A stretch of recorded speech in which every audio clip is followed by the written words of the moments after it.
¿Vives cerca de una huaca? ¿Te apasiona la historia? ¿O simplemente eres un amante de nuestro querido Perú? Entonces, este programa es para ti. Tan, taran, tan, tan, tan, tan, tan, taran, tan. ¿What? ¿Qué pasó? Comienza ahora su programa Entre Huacas y Tertulias. Con la conducción de Karen y Beto.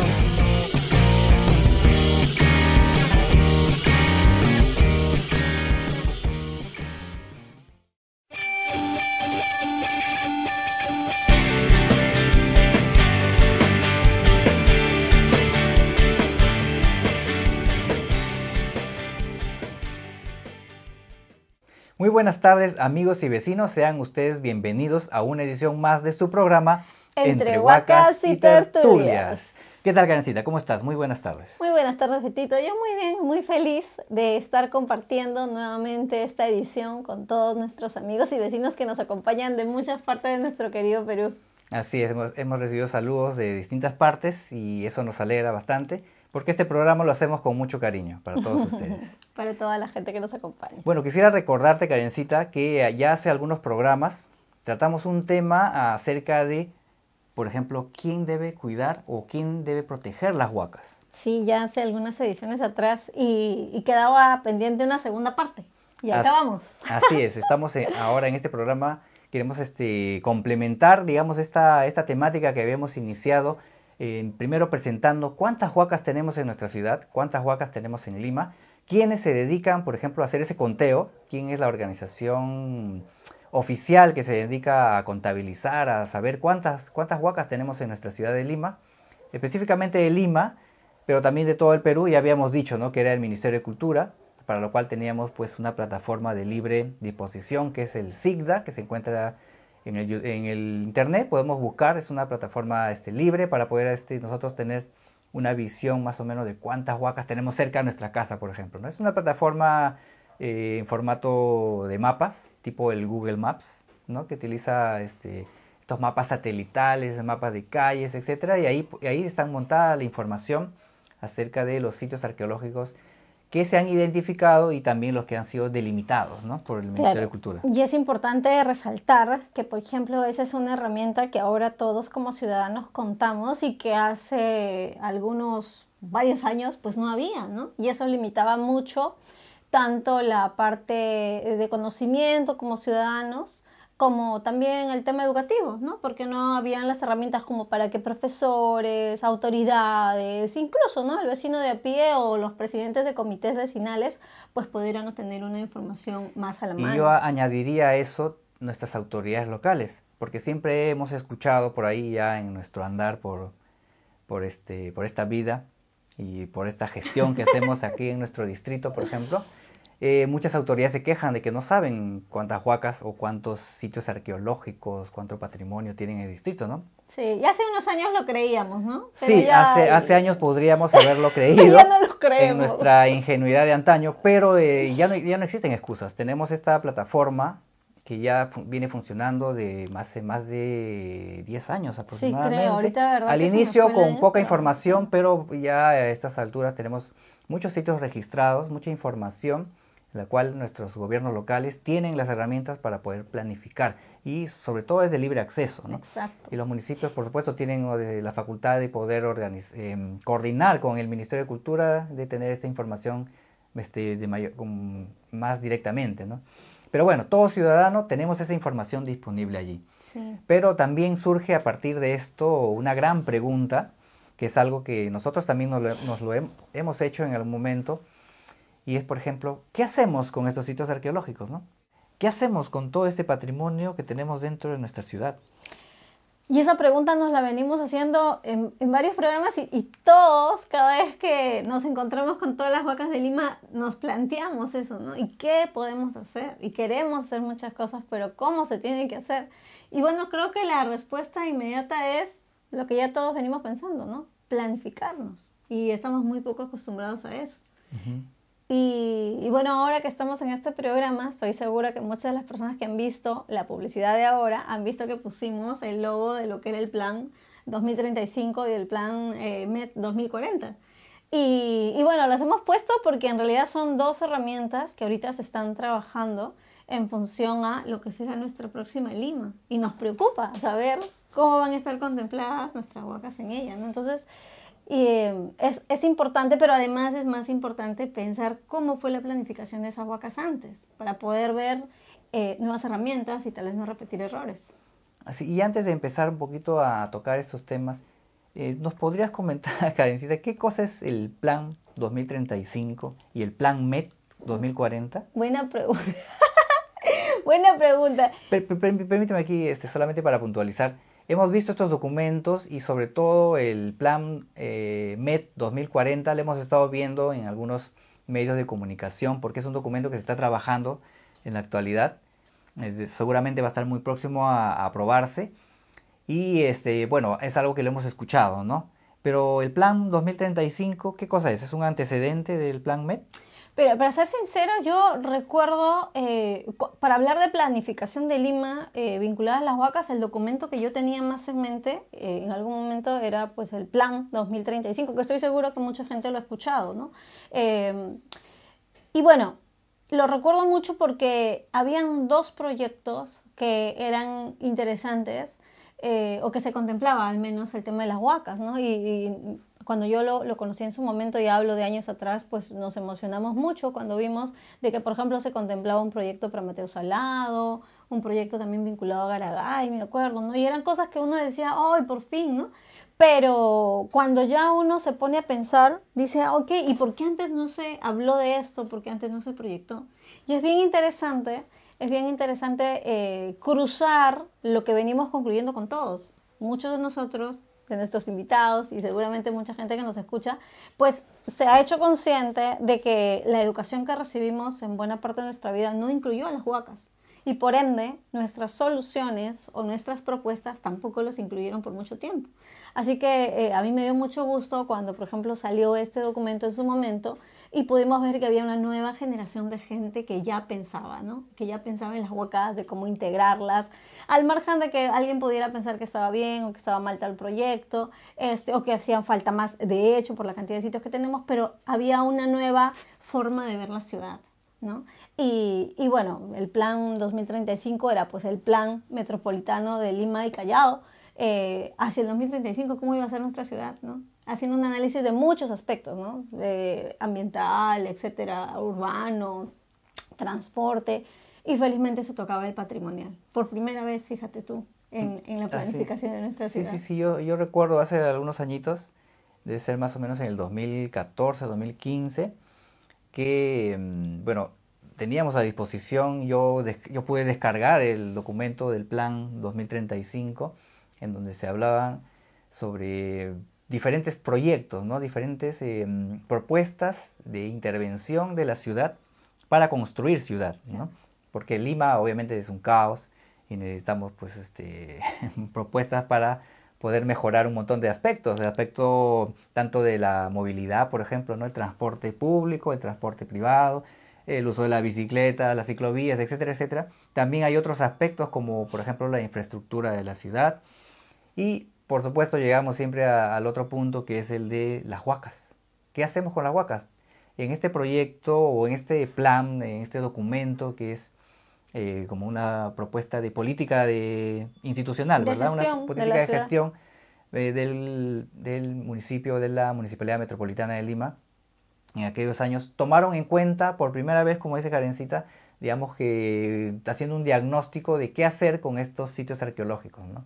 Sobre todo en esa época yo recuerdo haberlo leído, que se hablaba de inventariar las huacas, ¿no? Hasta ese momento no estaba muy claro cuántas huacas, cuánto patrimonio arqueológico teníamos en nuestra ciudad. Y se comenzaron a hacer los primeros cálculos, ahí se hablaba de 300, de 350, cerca de 400 sitios arqueológicos.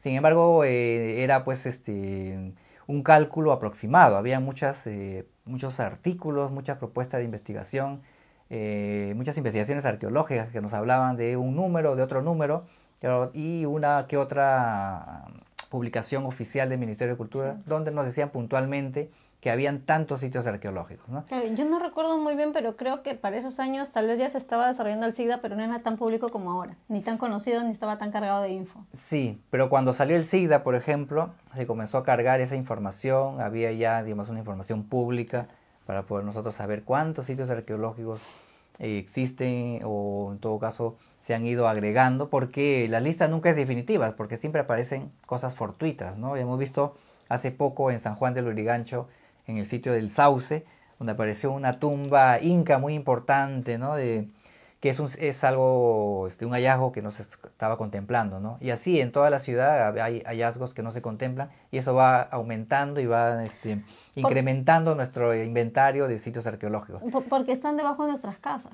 Porque están debajo No de nuestras casas. Como Lima no se planificó pensando también, incluyendo también estos espacios, los sitios arqueológicos, las huacas, como le llamamos cariñosamente, entonces no, muchas se perdieron, muchas quedaron debajo de las casas y hoy se están redescubriendo muchos de estos lugares.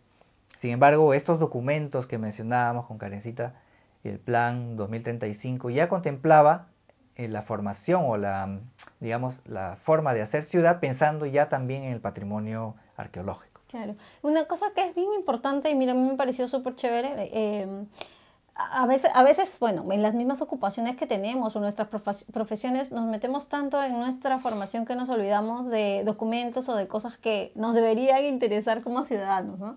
Y por ejemplo, yo no tenía muy claro que antes del Plan 2035 habían habido como 3 planes de organizar la ciudad, ¿no? Uno que era de los años 40, otro como de los años 60 y otra al 92 al 2010, ¿no? Y una cosa curiosa, que en estos 3 documentos no se contemplaba el tema patrimonial. Yo he querido encontrarlos, la verdad no los he encontrado. Si alguien los tiene, por favor pónganos los enlaces abajo. Pero hasta donde tenemos entendido, no se contemplaban los temas patrimoniales. Y al margen de no tenerlo, no tener el documento, pues se ve en la ciudad, ¿no? Años 90, yo en secundaria, tú también en secundaria, creo. Claro. Nunca nos explicaron acerca de las huacas en el colegio, porque obviamente pues ni la línea educativa ni la línea de gestión de la ciudad pues lo involucraba, ¿no? Y pues resultado de eso somos todos los adultos ahora que no conocíamos esas cosas, pero por ejemplo las nuevas generaciones sí. Y es resultado de todo, de todas estas acciones que se van haciendo en diferentes ámbitos, pero cruzando toda la información y contemplando el tema patrimonial. Entonces Claro. mira, Sí, sí. 3 planes desde los años 40 que la ciudad comienza a crecer más y sobre todo años en los que se destruye mucho patrimonio con el crecimiento de Lima, que pues no se contemplaba, ¿no? No se contemplaba y eso en buena cuenta pues nos hace notar en el abandono y la destrucción que hubo por mucho tiempo. Es verdad, y precisamente esto no significa que no hubiera o no se tomaran en cuenta los sitios arqueológicos para poder, digamos, buscar cierta armonía dentro de la ciudad, ¿no? Por ejemplo, conozco algunos casos por ahí en La Victoria, en donde sitios arqueológicos que fueron no contemplados, digamos, por la autoridad local, por el gobierno local, pero sí por los vecinos. Los vecinos mismos, con sus propios recursos, lograron, por ejemplo, cercar la Huaca Balconcillos en la década del 70. Aunque no había, digamos, una normativa fuerte que pudiera, digamos, dar algunos lineamientos para poder proteger o poder incluir dentro de nuestra comunidad estos sitios arqueológicos, habían propuestas, habían vecinos que lo estaban haciendo. Pero eran también vecinos que de alguna manera recibieron alguna pastillita de alguien que hacía esa gestión, ¿no? Porque recordemos que en esos años, por ejemplo, estaban en riesgo varias huacas en la zona de La Victoria, ¿no? Y por eso se empieza la gestión, por ejemplo, de la huaca Santa Catalina, que seguramente de no haberla puesto bonita, para decirlo en sencillo, pues tal vez se hubiera perdido como algunas otras, ¿no? Y en ese devenir, la gente, por ejemplo, de la zona de Balconcillo quiso cercar su huaca para que también esta huaca se gestione y lamentablemente han pasado 30 años. No más, 50 años, estoy mal. 50 años y esa huaca sigue cercada, está bien en ese sentido en protección legal, digamos, tiene su área intangible, pero no hay gestión de ella. Claro, el sitio está protegido, es verdad, está protegido. Sin embargo, no se le ha dado pues un uso, o como se le ha venido llamando el uso social o la puesta en valor de estos sitios arqueológicos, que no solamente incluye la protección, ¿no? La protección es una parte, pero nos falta también investigar el sitio arqueológico y luego que la sociedad la integre dentro de su comunidad, que es digamos, lo ideal de la puesta en uso social o la puesta en valor de estos sitios arqueológicos, a las cuales lamentablemente no siempre se llegan en los proyectos, ¿verdad? Claro. Y ahora nos toca mirar adelante, ¿no? Ya sabemos que en estos 3 intentos de planificar la ciudad, nuestra querida Lima, pues no se contempló el patrimonio, entonces hay que mirar de ahí para adelante, ¿no? Para adelante, yo para adelante.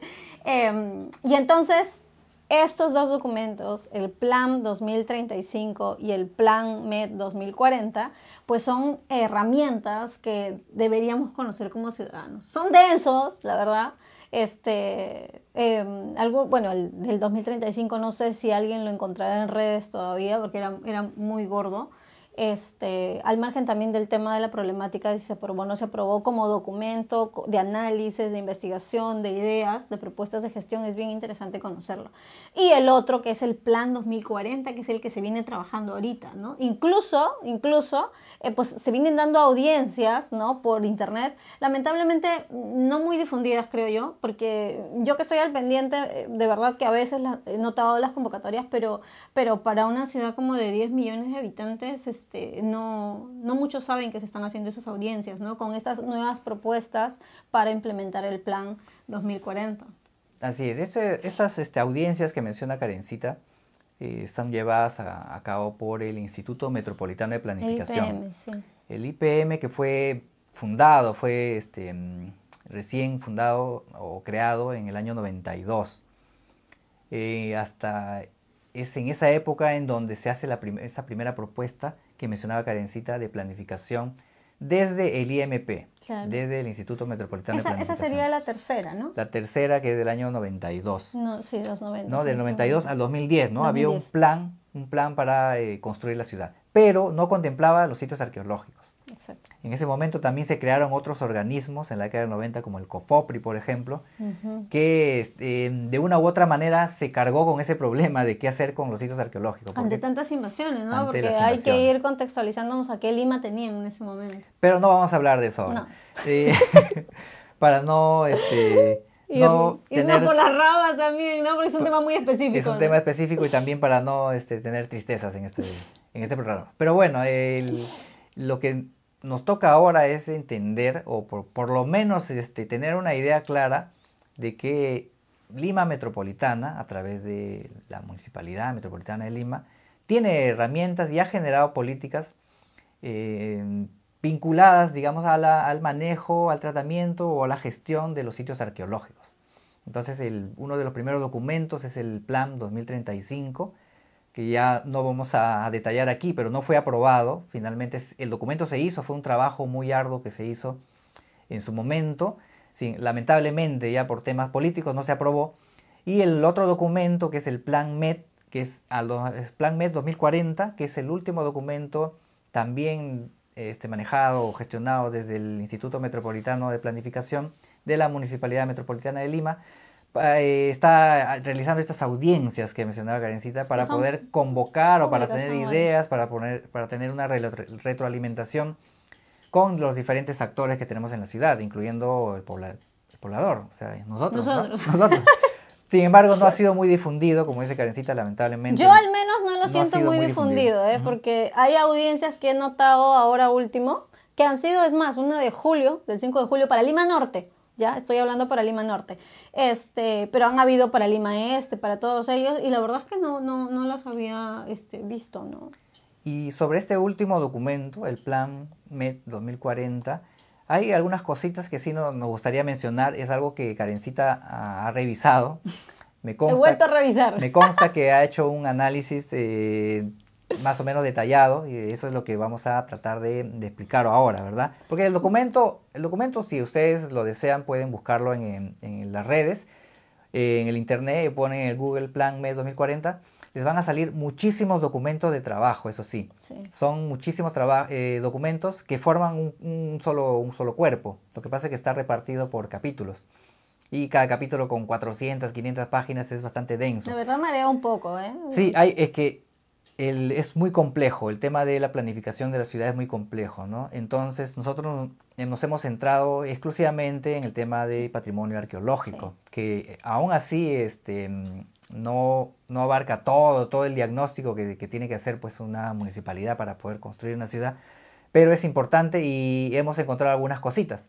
Lo que sí yo les voy a adelantar es que el plan MET 2035 tiene mucho de su análisis viene siendo tomado desde el plan 2035, que es la primera, digamos, diagnóstico que se hace con respecto al patrimonio, ¿verdad?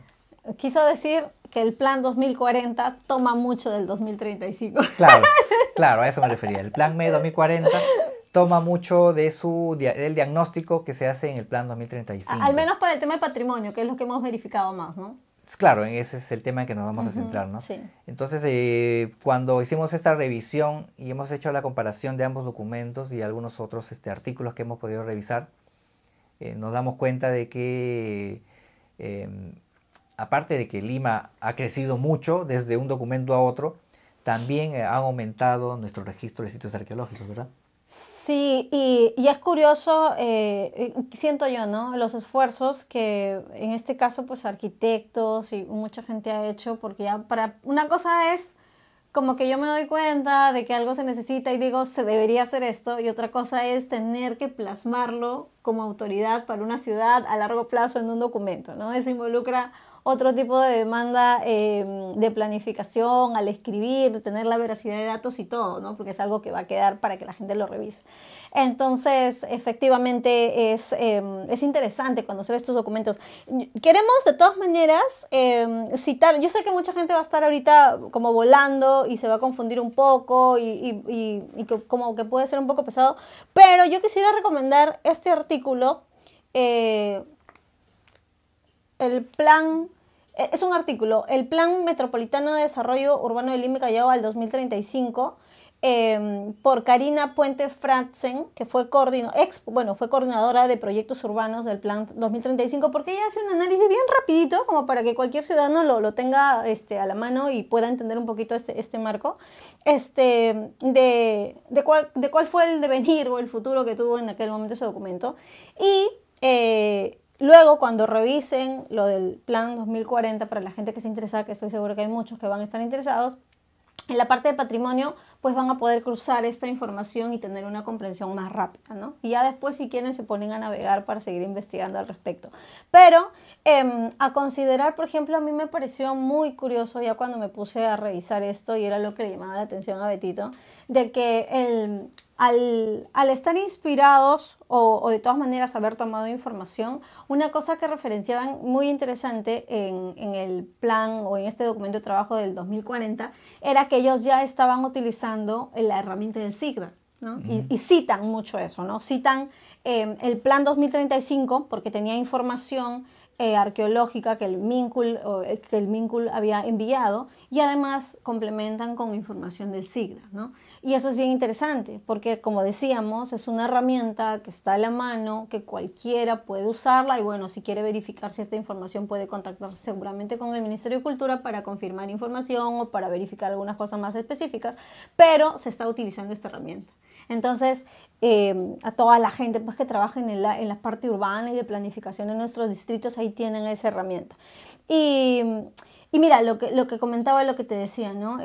Interesante que, por ejemplo, acá mencionan de que para el plan 2035, pues en un intento de ver la importancia de los sitios o de ver por dónde se podía empezar pues, a trabajar con ellos, hacen una especie de jerarquización. Y para eso crean unas especies de variables o de categorías, ¿no? Para tratar de ver qué sitio debería ser abordado o cómo se podría trabajar con este patrimonio. Y obviamente se encuentran con varias, ¿cómo diríamos? Con varias información que faltaría complementar. Por ejemplo, ¿no? Aquí citan o mencionan el tema de que, por ejemplo, la contabilidad de sitios es un poco dificultosa, ¿no? Porque una cosa es hablar, como a veces lo hemos explicado, de los complejos arqueológicos, de las zonas arqueológicas, del edificio prehispánico o de zonas aisladas que no tienen necesariamente arquitectura, pero que hay evidencia, ¿no? Entonces, contabilizar todo eso un poco es lo que hace que algunos investigadores tengan un número otros otra cantidad y así. En este documento al menos se hablan de 744 unidades de análisis arqueológico, que es decir, ¿no? Zonas aisladas, por ejemplo, el complejo arqueológico Mateo Salado, que tiene 5 huacas, ¿no? A veces se puede contar el complejo completo o hacer el conteo por edificio, que se tiene que gestionar de manera independiente, ¿no? No es lo mismo, como decía Beto, o en Chorrillos, por ejemplo, que allá hay 16 zonas arqueológicas registradas, pero no todas son edificios, sino son pedacitos de edificios que han quedado de todo pues, el avance urbano que hubo ahí, ¿no? Pero igual, si bien no tienen las mismas características físicas, sí se contabilizan para cuestiones de gestión. Entonces ahí vienen los números, ¿no? Y así como esos, algunos que tal vez puedan aparecer debajo de algunos parques y que tal vez en los próximos años, como tradiciones de gestión, se podrían recuperar y los números varían. O aparezcan debajo de las casas. Claro. Pero o sea, a mí sí me sorprendió bastante cuando comencé a leer este documento y mencionaban que hay 700 y pico unidades de análisis. Dicen, ¿no? O sea, esas 744. 44, para ser más específicos, unidades de análisis corresponderían, digamos, un lector que no está familiarizado con esto, diría son 700 sitios arqueológicos, ¿no? Claro. Como pensando en 700 edificios, ¿no? Como pensando 700 lugares donde hay muros, donde tenemos estructuras o áreas construidas, ¿no? Pero muchos de ellos en realidad no son sitios arqueológicos como lo veríamos nosotros, no son huacas, ¿no? Específicamente. O edificios de barro, ¿no? Construcciones de barro grandes. No podemos ver, digamos, un edificio, o muros, ¿no? De barro, de piedra, o lo que sea, ¿no? Pero lo que involucra muchos de estos lugares dentro de este inventario de 744 unidades, también se encuentran vasijas que se han encontrado en medio de la nada. Una pequeña vasija arqueológica, ¿no? Por ejemplo, una vasija Ichma, que es muy común aquí en la zona de Lima, porque ellos fueron los habitantes a la llegada de los incas y luego de los españoles a Lima. Entonces, una pequeña vasijita también está contabilizada como una unidad de análisis dentro del plan MED, ¿verdad? Claro. Y estos son llamados, pues, elementos arqueológicos aislados dentro de la clasificación del Ministerio de Cultura, ¿no? Miren, como para irnos familiarizando, les voy a leer las categorías que el Ministerio usa y que obviamente acá también las consideraron, ¿no?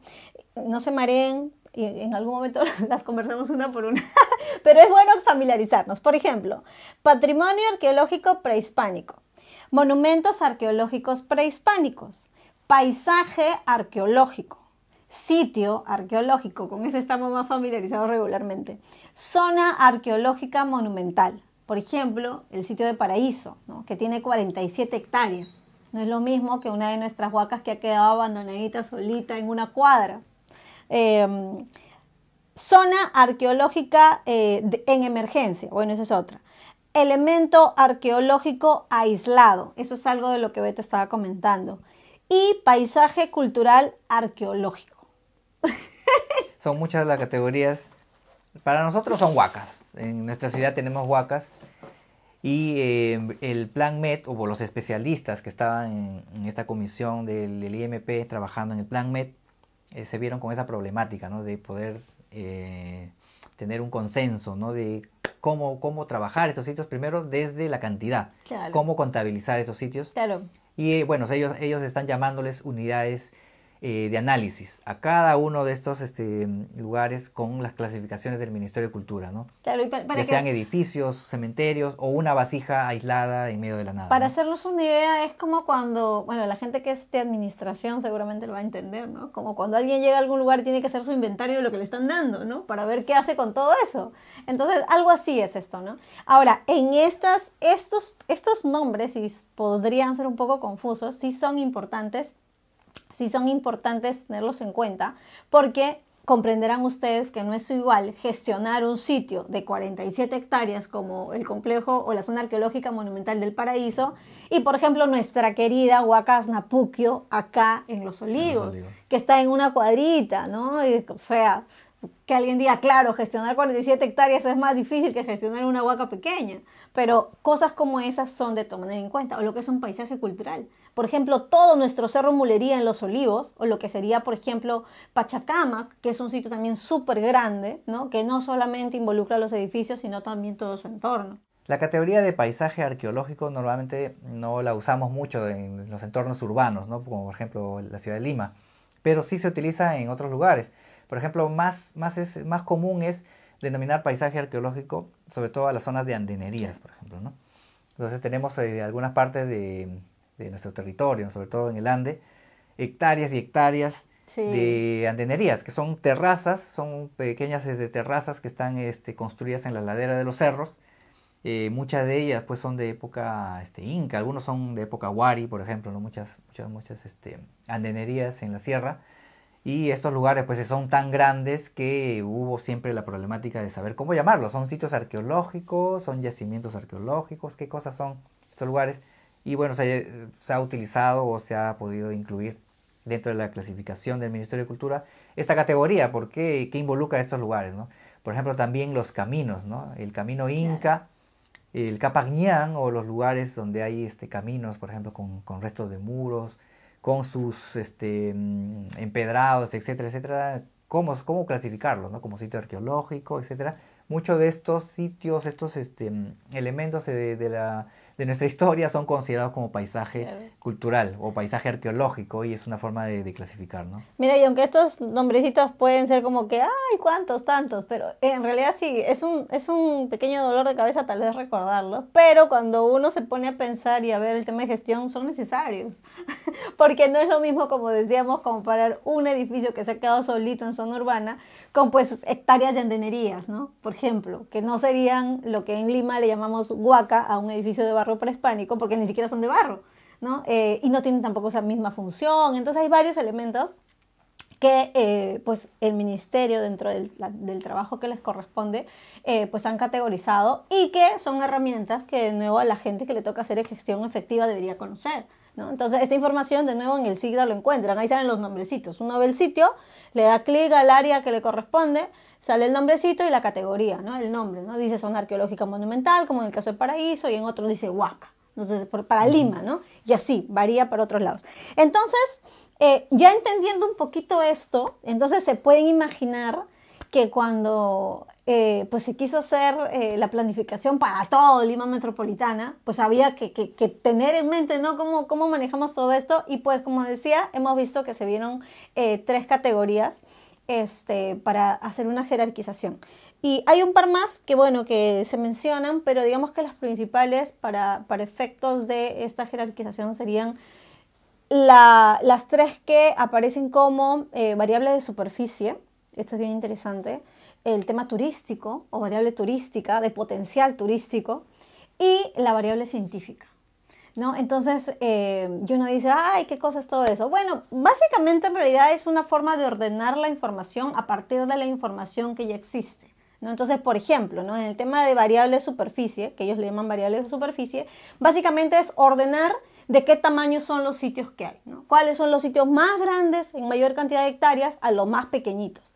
Y eso es importante porque, por ejemplo, en cualquier parte de nuestro país o de cualquier zona que hay que gestionar, el tema de territorio es importante, ¿no? Saber cuánto suelo se está destinando para tal cosa y además cuánto suelo se tiene que respetar en el caso del patrimonio. Entonces, por ejemplo, tienen esa jerarquización. En Lima, que la mayoría de gente que nos escucha por aquí, vivimos acá y es más referencial, por ejemplo, sitios como Garagay, ¿no? Que son sitios muy grandes, o sitios como Mateo Salado, que tienen como 17 hectáreas, si no me acuerdo mal, pues siguen siendo grandes, pero por ejemplo tenemos sitios como Pachacamac y como Paraíso, que tiene, por ejemplo, de nuevo, para que se acuerden, ¿no? Paraíso 47 Y hectáreas, si quieren saber más o menos cuántas hectáreas abarca Pachacamac, también si no recuerdo mal son 260 hectáreas. por ejemplo.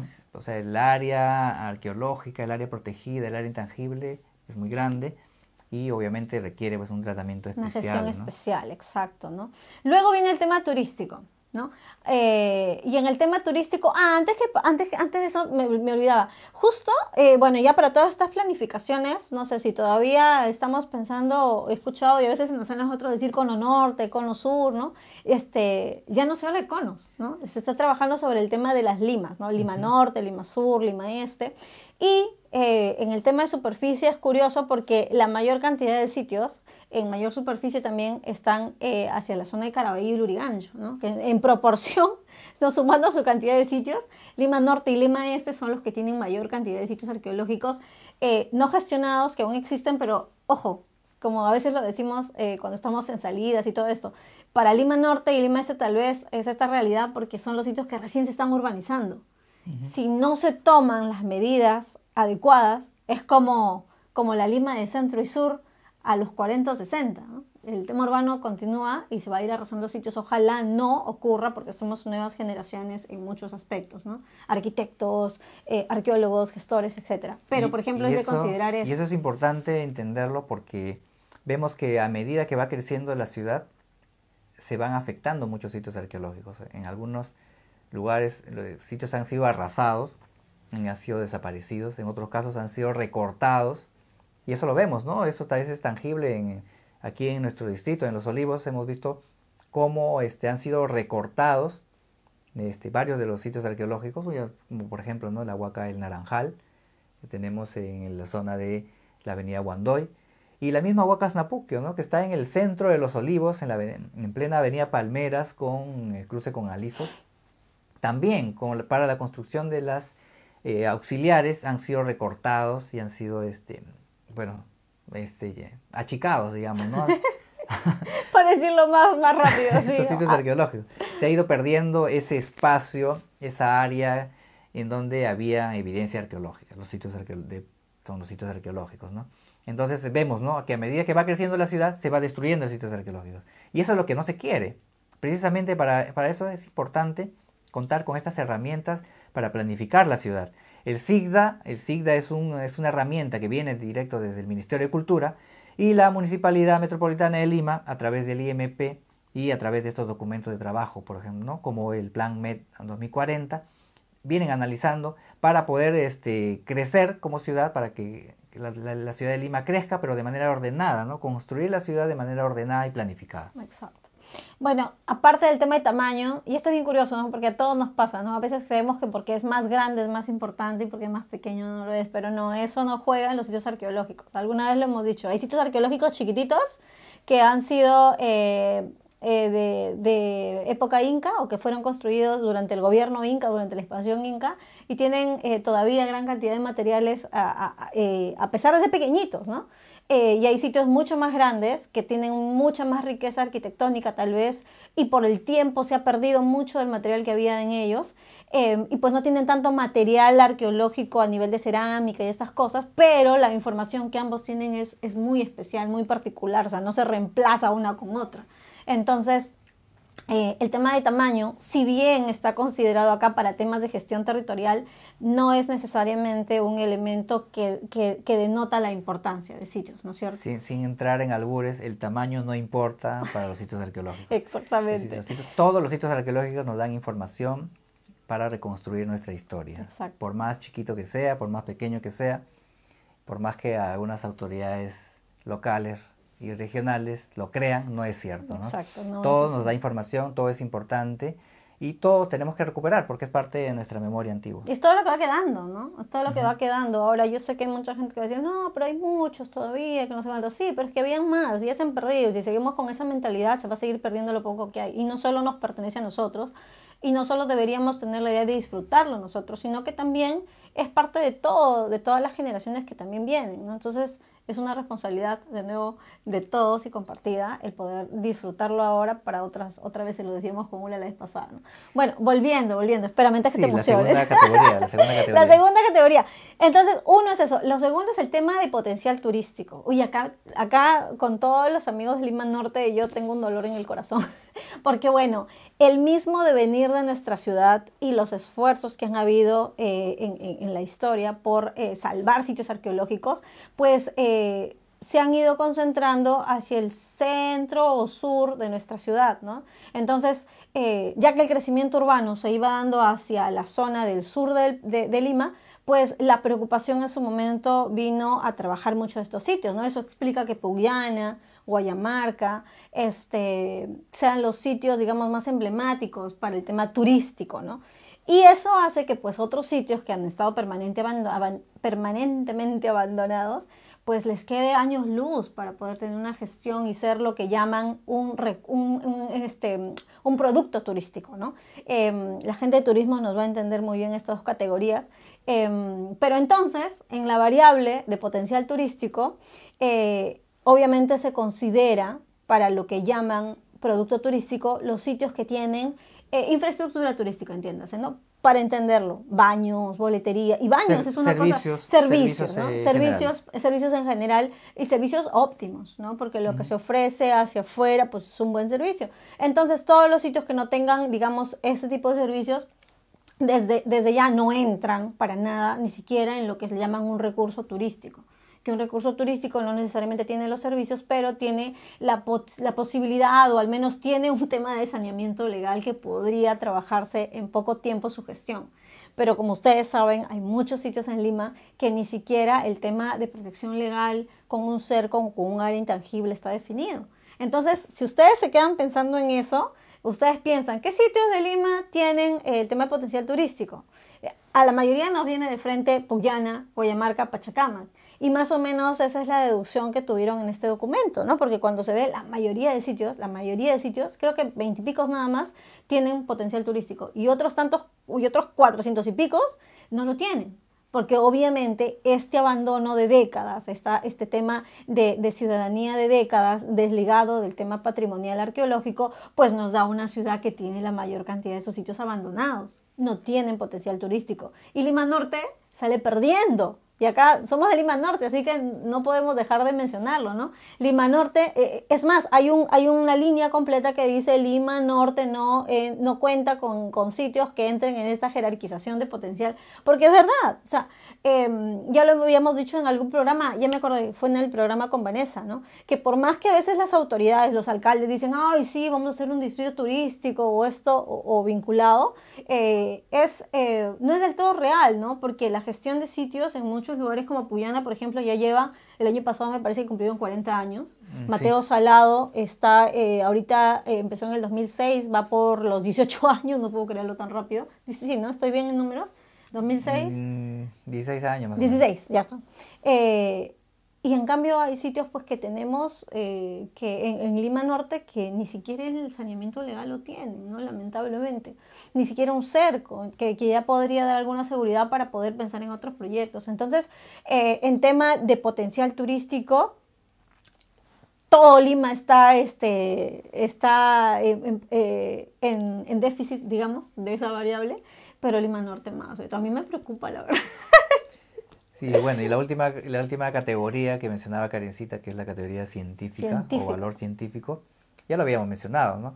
En este aspecto el tamaño no importa, todos los sitios nos dan información, todos los sitios son importantes, entonces digamos que lo que busca este documento es pues hacer el empalme, ¿no? O hacer el cruce de estas tres categorías y poder establecer sitios prioritarios, ¿no? Prioritarios en los cuales la Municipalidad de Lima puede invertir Claro.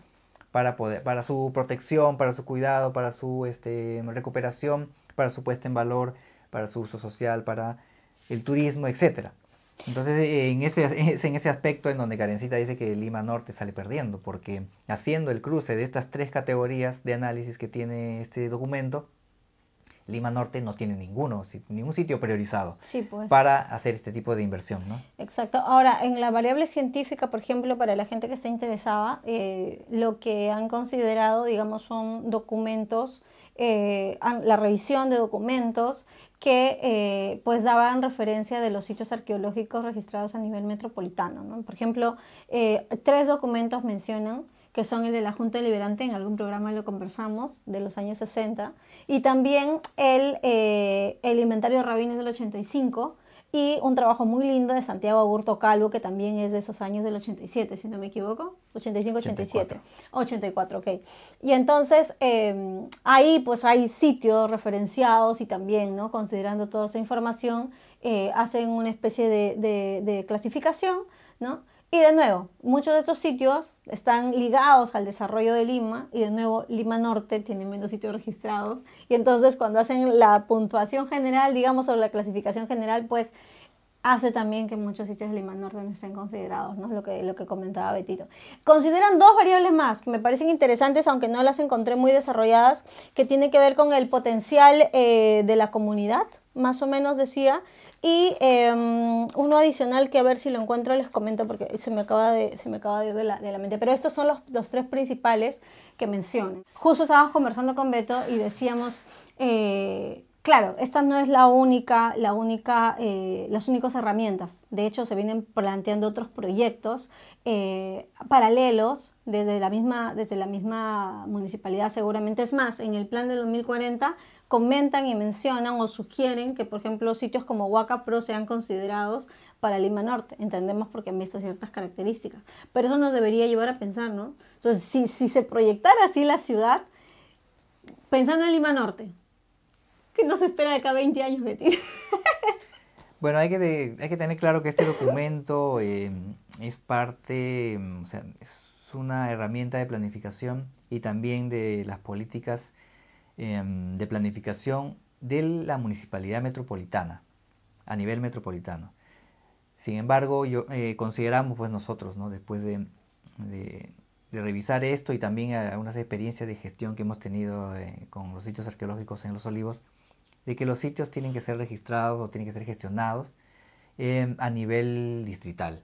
Sí, entonces requerimos que la planificación también se haga a otros niveles, a nivel macro, digamos, que es el nivel de municipal metropolitano, pero también los gobiernos locales deberían desarrollar estos trabajos, estos diagnósticos y poder también trabajar los sitios arqueológicos que están dentro de su jurisdicción, que además les compete, además es algo que es parte de sus competencias, ¿verdad? Claro, la herramienta del plan 2040 de ser aprobada, ojalá para que no se vuelva a ocurrir todo este tema de seguir planificando toda la vida y no aprobar nada, pero esto es una herramienta a nivel metropolitano, no quita que distritalmente las municipalidades cumplan con la labor que ya lo habíamos mencionado muchas veces en función a la ley orgánica de municipalidades, que hagan la planificación de su territorio, de su jurisdicción, ¿no? Y que en ella también incluyan este tipo de visiones, ¿no? Porque muchas de nuestras municipalidades solo piensan en veredas o áreas verdes, ¿no?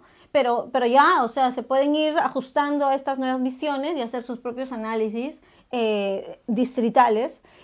Ojalá que cada una tenga alguna oficina vinculada directamente al tema de patrimonio y turismo, si quieren, para que vayan las dos juntas, pero que se planifique ahí con gente que tenga por lo menos una vida útil laboral en cada gestión de una manera un poquito más permanente, ¿no? Lamentablemente hemos visto también que muchas veces año o en meses cambian el personal y no hay una continuidad de esas proyecciones. Entonces, todas estas problemáticas ojalá vayan cambiando, pero todas apuntadas a que cada una de nuestras secciones municipales en todo Lima, y especialmente en Lima Norte, que es la que sale, la verdad, sin menos planificación casi siempre, a considerar, pues, ¿no? Que nuestra Lima Norte, que está en crecimiento urbano también, pues integre todo esto, ¿no? Y tengamos pues una ciudad, ojalá que cuando estemos viejitos veamos algo de esto. Han pasado 20 años, han pasado 18 años desde que empezamos, no, el otro año cumplimos 18 años, desde que empezamos con esta preocupación como Cuya Huaca Pro para la gestión distrital de los sitios arqueológicos en Los Olivos, ¿no? Y en 18 años lamentablemente no hemos visto nada. O tristemente no, hemos visto muy poco, para no ser tan negativos. Y ojalá que en 20 años pues las nuevas gestiones tengan una visión diferente. Es cierto, lo que hemos visto son herramientas que existen y que están a disposición de todos nosotros. Nada más echarles una ojeada a estos documentos nos abre un poco la mente acerca de lo que podríamos nosotros hacer o lo que podemos aportar. como organizaciones civiles, como iniciativas ciudadanas, también aportamos muchas cosas, también aportamos un granito de arena a la gestión de los sitios arqueológicos y sobre todo nuestro accionar llama la atención de las autoridades y esa es un poco también la idea. Pero este trabajo obviamente consideramos nosotros como Cuyatuhuaca que es un trabajo que se tiene que desarrollar a nivel local, a nivel de gobierno local. Entonces, los gobiernos locales son los llamados principalmente a la gestión, a la promoción, a la inversión también de los sitios arqueológicos para todos nosotros, porque también es un derecho de nosotros. Así es, así es. Bueno, para todas las personas que están interesadas, entren a la página tanto de la Municipalidad de Lima como a la página del IMP. Hemos visto que ahí están colgadas todas las audiencias que han venido teniendo, las convocatorias a nuevas audiencias. Sabemos que siguen trabajando los documentos. Hay muchas otras cosas que ahorita se vienen trabajando para Lima Norte, de las cuales no conversaremos porque no son temas que estén relacionados directamente con el tema de huacas. Pero sí es interesante que puedan consultar toda esta información y ojalá que haya mayor difusión de todas estas audiencias y la presentación de la versión final, ¿no?, del Plan 2040 cuando la pongan para aprobación. Por el momento, pues vamos a estar al pendiente todavía. Y bueno, este es un tema amplísimo, amplísimo. Lo que sí queríamos es un poco resumir este documento porque nos pareció muy, muy interesante, muy importante y que es importante que se conozca también, ¿no? Es importante difundirlo, que podamos discutir todos, porque la idea es eso, discutir, y porque a todos nos corresponde, a todos tenemos que aportar para la construcción de la ciudad que queremos, de una mejor ciudad que involucre tanto nuestro patrimonio, ¿no? El mejoramiento de nuestra ciudad debe involucrar sí o sí el mejoramiento de nuestro patrimonio, que se incluya el patrimonio, parte de nuestra comunidad, parte de nuestra ciudad. Exactamente. Así es. Entonces, bueno, desde acá como siempre mente positiva. Quién sabe si volvemos en otras vidas para una mejor ciudad de Lima, pero porque estas herramientas sean conocidas por todos nosotros, ya sea porque las difunden desde las instituciones que las plantean o por nuestro propio interés en realidad, ¿no? Que como ciudadanos las conozcamos, demos nuestras opiniones y en cualquier caso que sirvan como inspiración, porque en algún momento a todos nos toca decidir algo sobre nuestra ciudad. Así es, nuevas generaciones se están interesando en eso y eso es muy bueno y esperemos que podamos verlo también, ¿no? Y no llegar a tan avanzada edad para poder lograr ver algunos cambios. Muchísimas gracias, amigos. Nos vemos en el siguiente programa. Y por supuesto, les decimos siempre que nos pueden ver en el YouTube. Todos nuestros demás programas ya están subidos al YouTube. Pueden escuchar, poder darle ahí una revisadita a estos programas. Y bueno, nos vemos en el siguiente programa. Hasta la próxima. Hasta la próxima.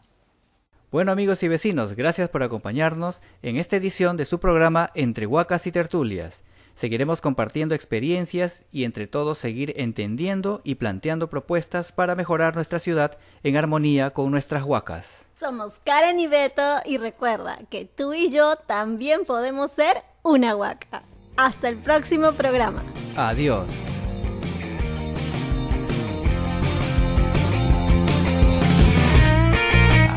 Termina su programa Entre Huacas y Tertulias.